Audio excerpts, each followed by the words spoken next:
Какво ще се случи в първия епизод на Първична сила по Netflix?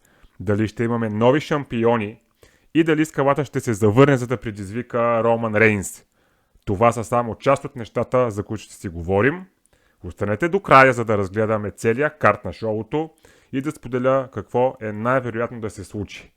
Аз съм Божидар, най-добрият предиктор в България на WWE. Харесайте клипа, абонирайте се за канала и да започваме.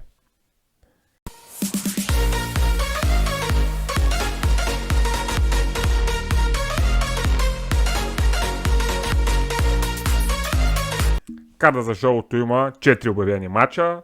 Ще започнем с матча между Лив Морган и Рия Рипли, който първоначално трябваше да бъде Last Woman Standing. Поне така го обявиха в Main Event шоуто. Но след това пак се стана нормален матч.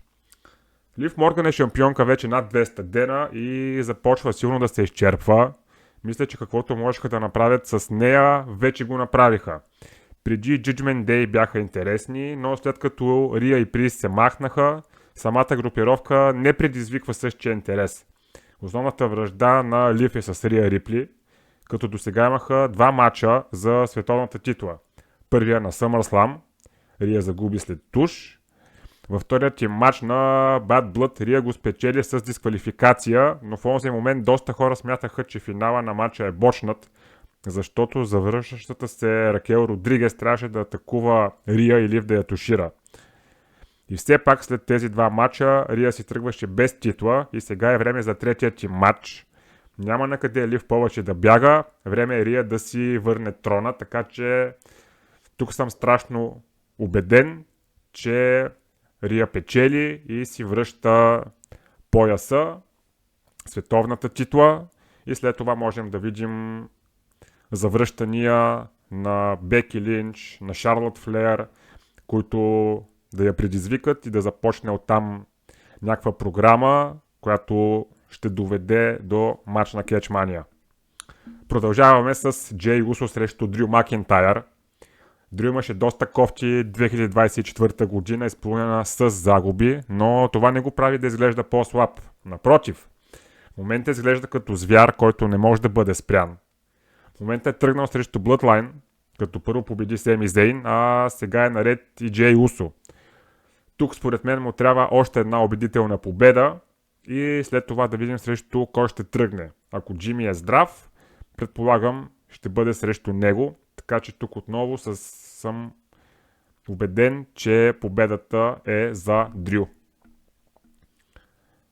Продължаваме с Роман Рейнс срещу Соло Сикола в Tribal Combat матч за Ула Фала. Матчът изглежда като решаващият помежду им, тъй като от лятно тръшване до сега двамата са се изправили в няколко различни. Резултата от тези матчове са 2-1 в полза на Роман и резултата в този матч зависи доста от това дали скалата ще е свободен за Кетчмания. Ако скалата няма да успее да участва на Мания, виждам Роман да спечели матча и да се фокусира върху това да си върне Undisputed титлата. Ако обаче скалата може да вземе участие на Мания, виждам той да коства матча на Роман, което ще отвори прозореца за изграждане на матч между тях. Честно казано, имаме доста неизвестни все още, тъй като Дрю Макентайр започна история с Bloodline, а и не знаем все още посоката, която CM Punk ще поеме. Виждам някакъв вид намеса, дори и от Пол Хейман, който да предаде Роман и да му коства матча.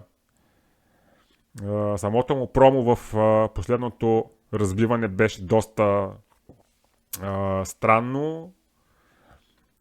Знам, че Роман Рейнс е по-големия фаворит, но вътрешния ми глас ми казва Соло Сикола, затова казвам за момента него. Последният матч е CM Punk срещу Сет Ролинс, който би трябвало да е закриващия матч за шоуто. Този матч ми е супер невъзможен за предсказване, имайки в предвид колко е голяма тази вражда, бих се обзаложил, че няма да приключи само с един матч, а ще има поне още два. Ако искат Пънк да спечели враждата, може да загуби тук, както загуби и първата му среща с Дрю.